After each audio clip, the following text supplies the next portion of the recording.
നിയമനം ആവശ്യപ്പെട്ട വനിതാ CPO ഉദ്യോഗാർത്ഥികളുടെ പ്രതിഷേധം തുടരുകയാണ്. സെക്രട്ടേറിയറ്റിന് മുന്നിൽ മൈം അവതരിപ്പിച്ചായിരുന്നു ഇന്നത്തെ പ്രതിഷേധം. കാലാവധി അവസാനിക്കാൻ ഒരാഴ്ച ശേഷിക്കെ സർക്കാരിൽ പ്രതീക്ഷയെന്ന ഉദ്യോഗാർത്ഥികൾ. സമരപ്പന്തലിൽ നിന്ന് MG പ്രതീക്ഷയാണ് ചേരുന്നത്.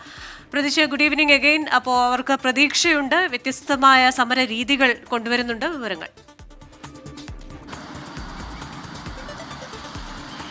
ക്രിസ്റ്റീന, തീർച്ചയായും ഈ മാസം 19-ാം തീയതിയാണ് വനിതാ CPOമാരുടെ റാങ്ക് ലിസ്റ്റ് കാലാവധി അവസാനിക്കുന്നത്. അതായത് ഇനി ഒരാഴ്ച മാത്രമാണ് ഇവർക്ക് മുന്നിലുള്ളത്. ആ ഒരാഴ്ച കൊണ്ട് സർക്കാരിൽ ഒരു പ്രതീക്ഷയർപ്പിച്ച് സെക്രട്ടേറിയറ്റിന് മുന്നിൽ അവർ ഇങ്ങനെ പ്രതിഷേധം ഇരിക്കുകയാണ്. പലതരത്തിലുള്ള സമര രീതികളൊക്കെ തന്നെ ഇവർ ഇവിടെ നടത്തുന്നുണ്ട്. അത് ഒരിക്കലും സർക്കാരിന് എതിരല്ല. സർക്കാർ കണ്ണു തുറന്ന് കാണാൻ വേണ്ടിയാണ് ഇത്തരത്തിലുള്ള സമര രീതികൾ ഈ വനിതാ CPOമാർ നടത്തുന്നത്. കഴിഞ്ഞ ദിവസം ഈ ഒറ്റക്കാലിൽ ഉപ്പിൽ നിന്നുള്ള പ്രതിഷേധം, ഒപ്പം ഭിക്ഷയാചിക്കുക എന്നതടക്കമുള്ള സമരരീതികൾ ഇവർ നടത്തി. ഇന്ന് ഇവർ കടന്നു വന്ന ജീവിത വഴികൾ ഒരു മൈമായി ആവിഷ്കരിച്ചുകൊണ്ടായിരുന്നു വനിതാ CPOമാർ ഇന്ന് സെക്രട്ടേറിയറ്റിന് മുന്നിൽ പ്രതിഷേധിച്ചിട്ടുള്ളത്. നമുക്ക് അവരോട് തന്നെ അവരുടെ ഒരു ഇപ്പോഴത്തെ നിലപാട് എന്താണ് എന്ന് ചോദിക്കാം.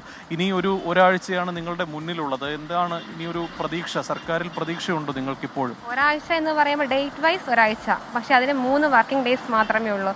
ഇന്ന് നമ്മളിവിടെ ഒരു സമരമുറ എന്താണെന്ന് വെച്ചാൽ നമ്മൾ കടന്നു വന്ന വഴികൾ, അതാണ് ഉദ്ദേശിച്ചത്. അതായത് അങ്ങനെയെങ്കിലും സർക്കാർ അത് മനസ്സിലാക്കി നമുക്കൊരു നല്ലൊരു പോസിറ്റീവായ റിസൾട്ട് തരുമെന്ന്. പക്ഷെ ഇതുവരെ ഇന്ന് ഹോളിഡേ ആയതുകൊണ്ടോ എന്തോ നമുക്കൊന്നും ലഭിച്ചിട്ടില്ല. ഓരോ നേതാക്കന്മാരെ നമ്മൾ സമീപിച്ചിട്ടില്ല, ഒരു ആശ്വാസവാക്ക് പോലും പറഞ്ഞിട്ടില്ല. നാളെ വിഷുവാണ്, ആ വിഷുവിൽ നമ്മൾ സമരം തന്നെ തുടരും.